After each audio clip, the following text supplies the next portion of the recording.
My last name's Logsdon. I know a lot of you, but not all of you. So a little bit about my story is I had a son with charge named Connor. He has passed away in 2014, but my husband and I have been thrilled to be continued in our involvement with the charge community. We have a nonprofit organization that helps fund scholarships and helps try to fund a small piece of the Cincinnati Center. And then we try to help out with things like the conference here and other things that the Cincinnati team might need for us. We are fortunate for our son to receive all of his care in Cincinnati. So we obviously think the world of them and want to do anything we can to help them out. So if you guys have questions for me later, that's fine. But what this morning is about is two very special ladies. We have JC and Bailey. I'm going to give them a very brief introduction to them, and I'm going to let them tell us what they want about themselves. And then we are going to field some questions. If you guys have questions for them, if not, we have a few topics we could talk about. So feel free to raise your hand, and we'll get to that and try to make sure that we can share as much about them as possible. So do you guys want to introduce yourselves, or do you want me to tell a little about you?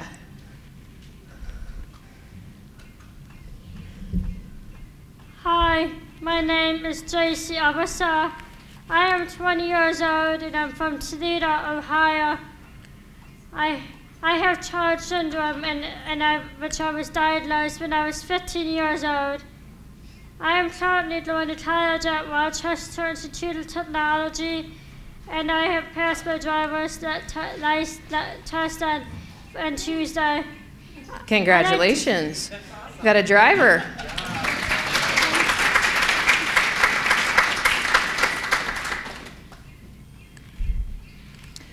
Do you want to tell us anything maybe about your family, JC? I have two parents and two brothers that are way older than me. And I have a couple of dogs, Bliss and Misha. Things I like to do in my spare time are reading or skiing and, hanging out the roads, being with friends. Awesome. Thank you so much. Well, we are very thankful for you being here and sharing your story and answering our questions. So now, Bailey, you want to tell us a little bit about you? Hi, my name is Bailey, and I'm 15. Great. And you live in Illinois, right? Okay. How many siblings do you have? Two, right? Are you the youngest? Okay. What kind of things do you like to do? Yeah? That's okay. Well, when Bailey and I talked a little bit, kind of emailing, some things that she told me was she loves baking and taking pictures, right? Some photography and fishing. And it sounds like you guys do some camping where you like to make s'mores, right? So those are a few things about her.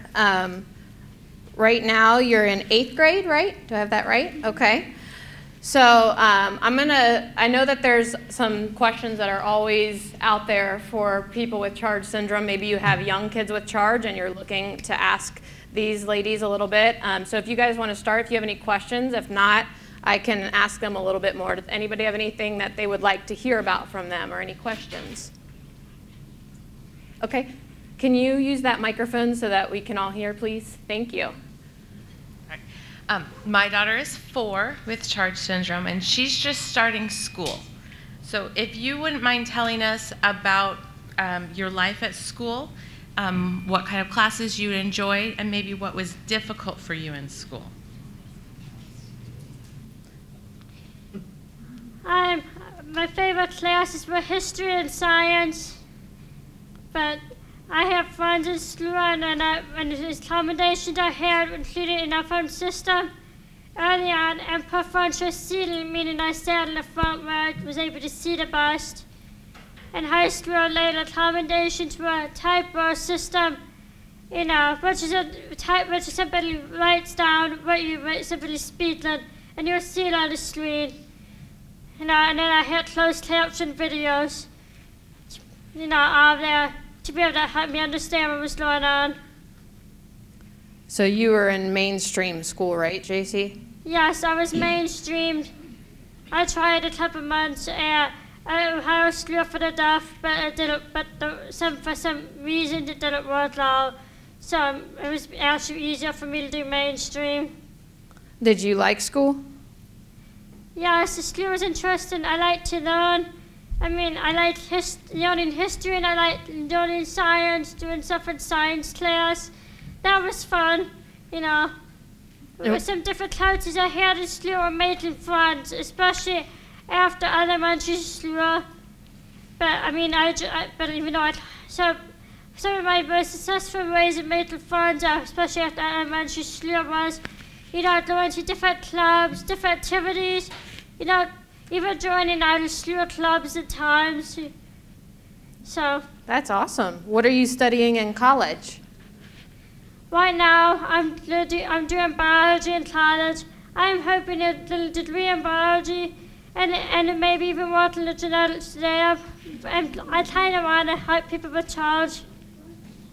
That's awesome.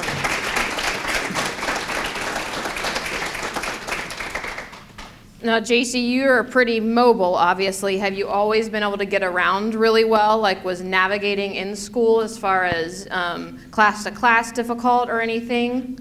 Or has that always been relatively easy for you? Is it my transportation methods? Yeah.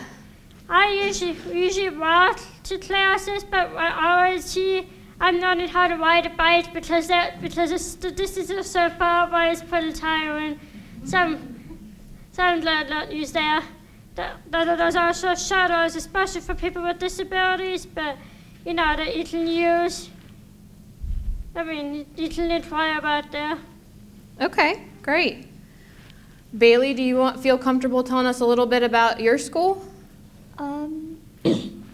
We have to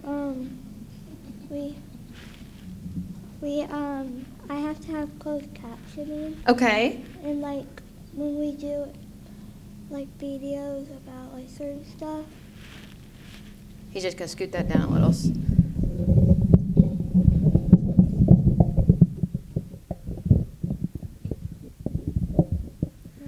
So do you, when you're at school, do you have an interpreter with you all the time?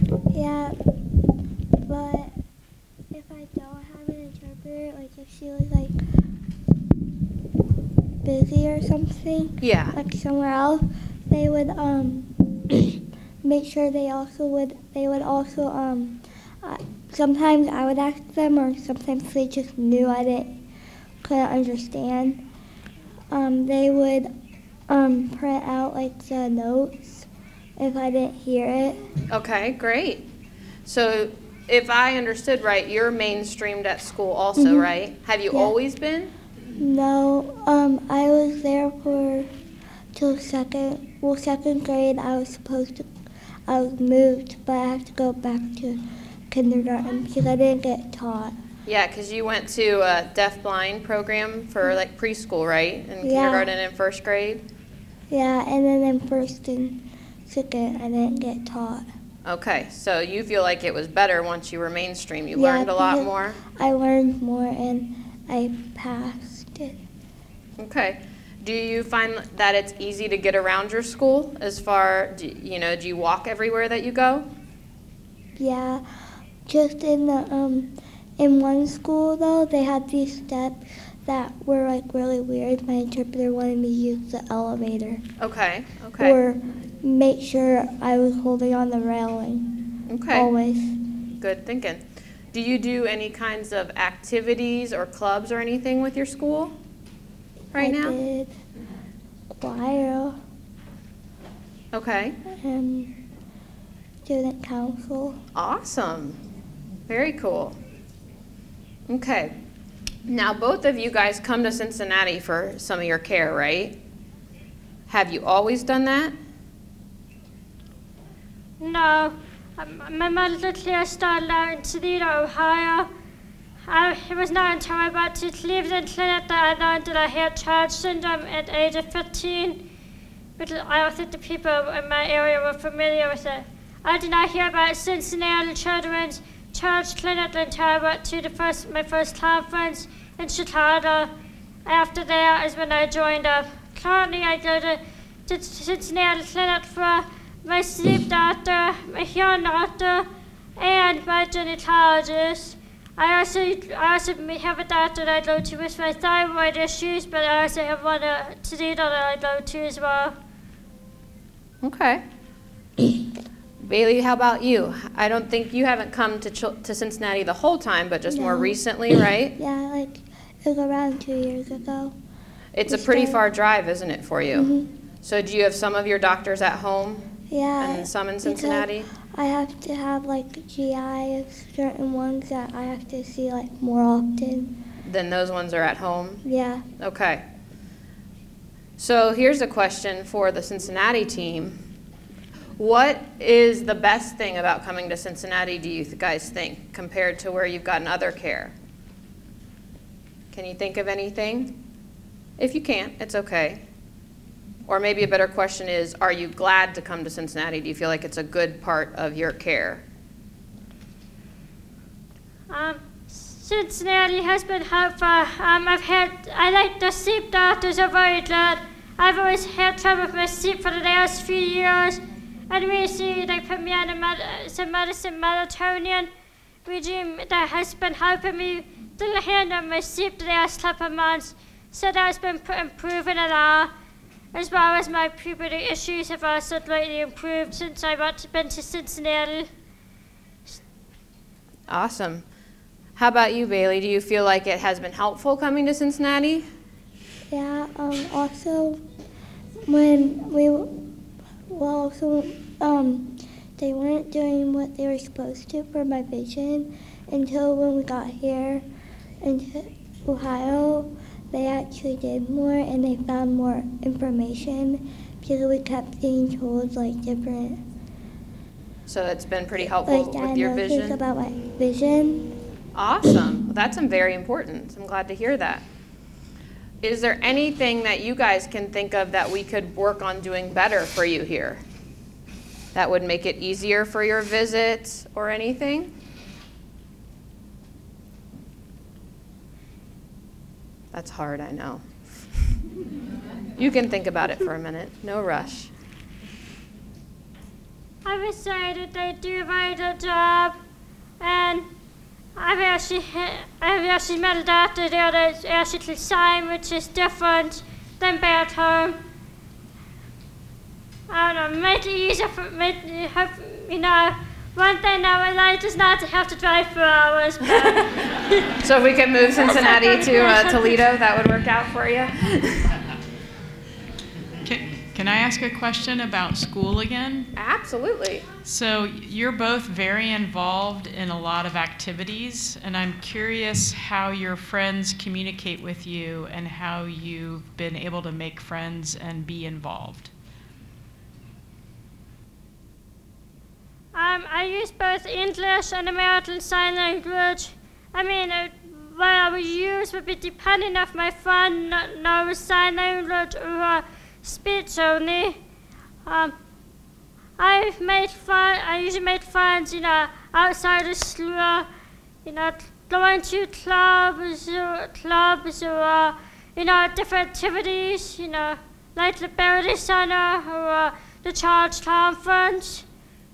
I've also made friends when I was doing sports, like softball, for example.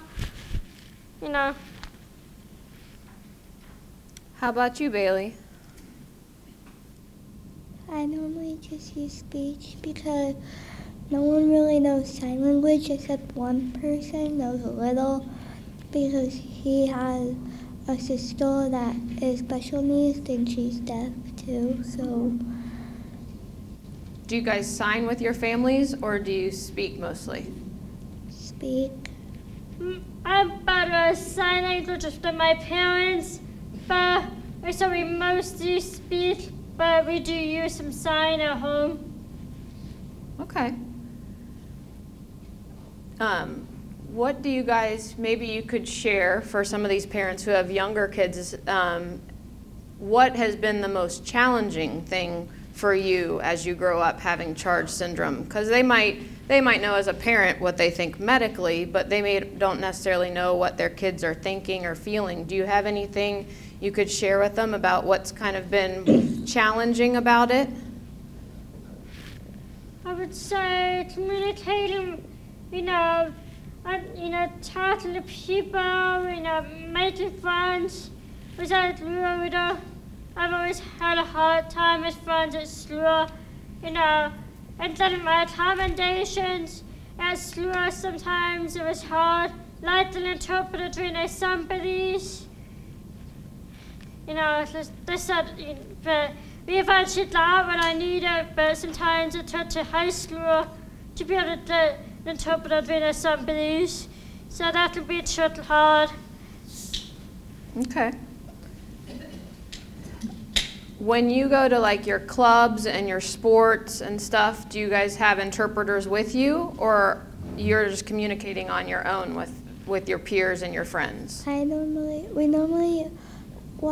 have an interpreter, but I asked if she could interpret because it's to do more like I don't remember what it's called, but like advocating.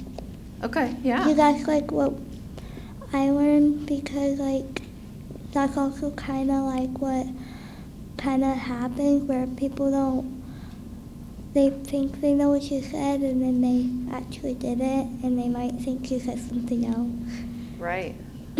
How is both of your hearing? Do you guys both hear well? Do you use any devices for your hearing? I use a Baha. A Baha? Okay. I use my moderate to severe hearing loss in my right ear. My left ear is completely deaf. There's no hearing. I use a hearing aid in my right ear, but I don't have anything in my left. I never before I didn't want to totally implant, and when I talked to Dr. Chu, he said, a couple years ago, he said that since I've been going on so long without hearing in my left ear, that a total implant might have limited effectiveness, so I'm not doing a total implant in my left ear if I'm wanting to be able to hear things but not understand them in my left ear. So, okay. But so it can be hard to understand when people are talking, especially if it's really loud, in the area. Okay. Is there anything that you guys want to share with everyone here about yourself or CHARGE syndrome or the Cincinnati Center? Is there anything that you maybe would want to tell them either about yourself or to help them maybe understand and advocate for their children? I would say that we can do a lot. I mean, I'm going to college now, and I've learned how to drive, so, I mean, just because when you're a kid, they say you'll be completely deaf-blind and you might not count to anything. That might not be true. Maybe it might take you 5 years, 10 years to achieve whatever, walking, or, maybe go to college 2 years later, not to those people, but you can do it. I mean, and what they think about you at birth might not always be necessary to try, because things could be improve, in the future, or they may be wrong. Like when I was born, my parents were told that I'm completely deaf, I'm completely blind, I'll be mentally retarded, but that's not true. They sure were wrong, huh? I can see some, I can hear some.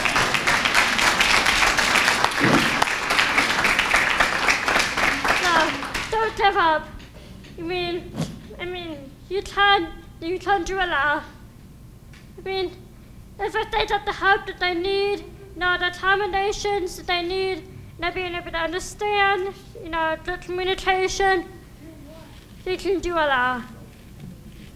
That's awesome. Thank you.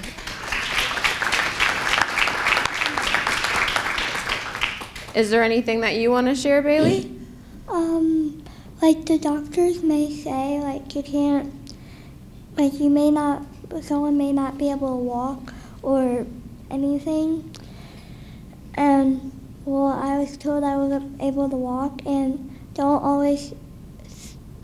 be afraid to let someone like do something. Those doctors were wrong about you too, huh? You walk great.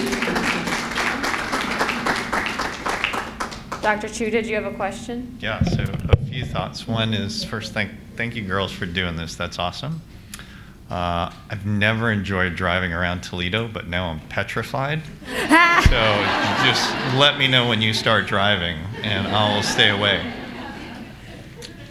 As doctors, we're never... He's not your favorite doctor, is he? As doctors, we're never afraid to be wrong, so when we're wrong about you not being able to walk, that's just awesome. We always ask our kids and our families, so what part of life would be the best thing to improve for you guys? It could be, how will I move around? Can I eat better? Can I sleep better? Can I see better? So if we asked you near the top of your list, what would be something that you would say, if you could make this better, that would be great? Things that have improved for me. My sleeping's getting better, so that's good. I'm actually learned to say so because I didn't know that when I was little. You know, I only started learning in junior high. You know, so my sign language has improved a lot, and now I can understand interpreter. You know, so which is good. You know. Makes it easier for me to understand people and communicate. So like the noisy situations I mentioned earlier that was hard, I could just sign them. So for you, sleep was a big impairment, but that has improved a lot, right? That's something that's gotten a lot better recently.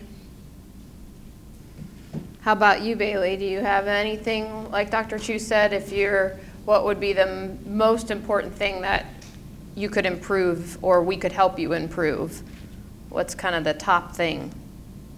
Or are you great how you are? That's okay too. Nothing really bothering you right now, no big issue. Okay, no problem. That's fine. We like to hear that. So, did you have a question? I do. Hi, you ladies are so brave to be up here, and thank you so much. This is helpful. So I have a question. My little guy will be 2 in September. So my question is, what could your parents have done differently or better as you have been growing up with having Charge syndrome? Maybe something you wish that they had challenged you on or left you alone on, or anything that you think your parents could have done a little bit better job on? My parents were always supportive of me. They would take me to different doctors, and they would do research to try to figure out what was wrong. My parents actually worked. My mom works on the day shift, and my dad works on the night shift, so that way there's always someone with me, you know. And they support me, and fight to get me whatever I need, and so I'm really happy for them.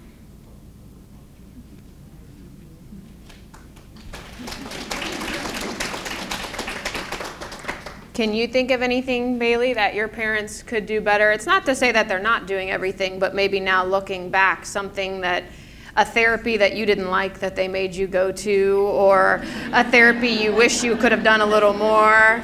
Is there anything like that you can think of? No. Cole thought that was hilarious. Can you think of anything? Well, when I had PT, when they did to help correct my tuberculosis, they kept putting tape on me, and I was allergic to the tape, and they would do stuff that I couldn't do. Yeah.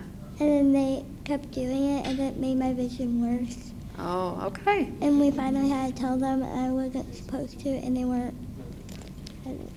Gotcha. Well, that's a good answer. I'm sure you guys have had a lot of therapy in your life, so, and I'm a physical therapist, so I don't want you to tell us too many bad jokes on them. So, did you have another question for him? Actually, One, I just want to say thank you so much. It's so nice to see you guys. My little guy is going to be 3 soon.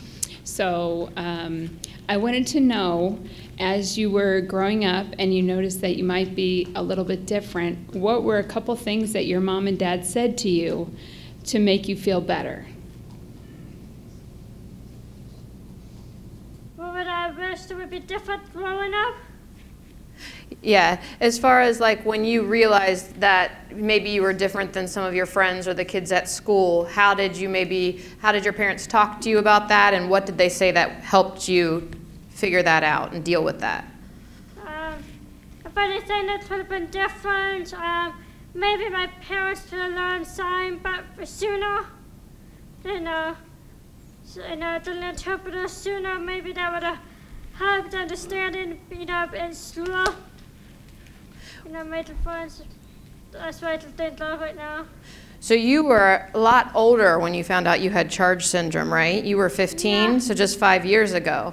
So when you were growing up, was it hard realizing that you had vision problems and hearing problems, but not knowing why? Was that difficult? Or is it just something that you were always used to? I'm just used to it.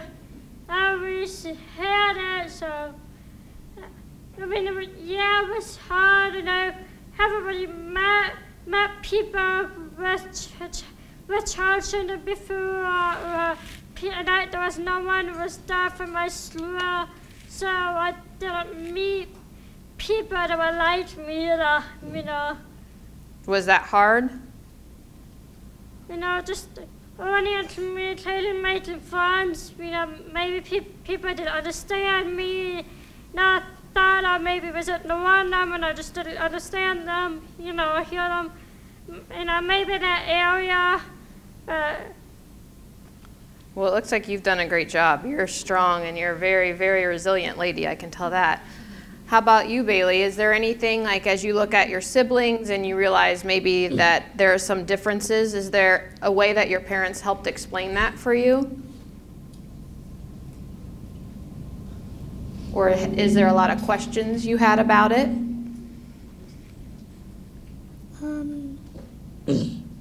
Well, they say that,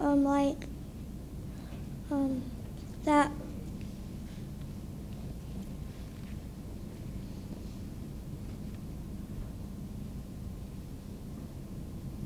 I don't remember.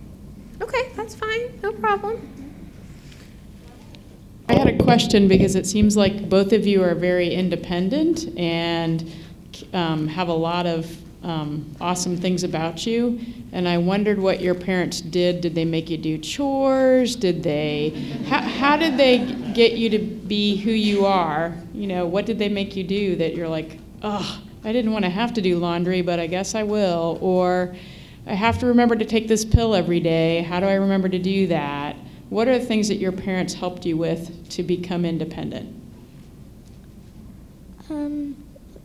My parents were little different groups that were teach independence, like the Barely Center classes, and they would teach you how to be, IEPs and, interviews and stuff, or the BVR job training program, and it'll help me join that way I can learn how to be more independent. And plus, they would teach me stuff at home, so like if I wanted to learn how to do the laundry, my dad would show me, Did they push you guys pretty hard to be independent, or is that something that you've always just had the drive to do on your own?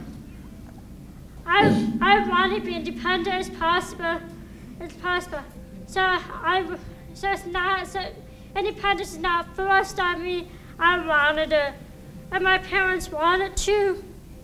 That's amazing. You can tell by how independent you guys are. That's awesome. My parents would just let me do certain stuff, and they weren't afraid of anything. I was gonna do volleyball, and my principal was afraid of me because he saw those just balls flying at me. Yeah. Volleyball, because because he wanted to make sure my parents were okay with it, and he was surprised because like my mom wants to let me do like anything, but certain things I can't do, like certain sports I can't, like. But they let you issues. try pretty much anything Yeah. that you wanted that you safely could do, right? Yeah. And they weren't scared. So maybe that's some advice for these parents, is that don't worry quite so much. Your kids got this, right? Let them do what they want to do and try it. Let them try it at least a little bit, but if you think they're having trouble, don't. If they're like getting frustrated, don't like. If they want to give up and you think they can do it, you can encourage them. Or if they really are having trouble, then have them not do it and try something else. Okay, that's great advice. Did you have another question? Yes, Okay. sorry. Do you girls like learning about your own medical care? Like, do you kind of find it interesting and want to know about it, or just say, hey, my parents, you guys deal with that? Yeah, how involved are you guys with your doctors? Do your parents take care of it a lot, or do you talk with your doctors a good bit, and do you want to know? I want to know. You want to know? I talk to the doctor too, but my mom talks to the doctor too, though. So it's like some of the time I know a bit, and some of the times my parents do. Good. How about you, JC? When there are appointments, I would be willing to talk to the doctors, but my parents are the ones who set it up. And I would tell my doctors or my parents if something was wrong, and then,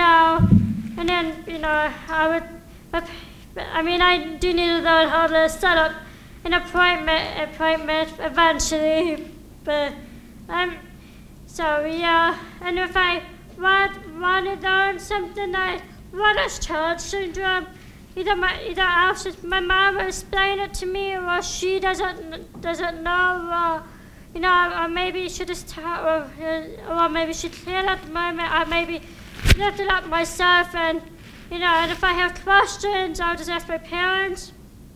My mom's a nurse, so she knows a lot about medicine. Awesome. Well, I want to thank you girls for being up here. If there's anything else you guys want to say, but you guys have fielded a lot of questions in a short time, and we really appreciate you doing this. So I hope you guys realize how helpful you are to all these parents and caregivers. I think probably some of the things that you've told them will be the best things they take from these 2 days, because a lot of them have tiny kids and they're trying to dream of what they might be when they're your age, and I'm sure any of them would hope that they will be as successful as you two are. So I'm really impressed with you guys. I really appreciate it. So if you guys don't have anything else you want to add, you're free to go back to your seats. And once again, I think we should give them another round of applause and thank them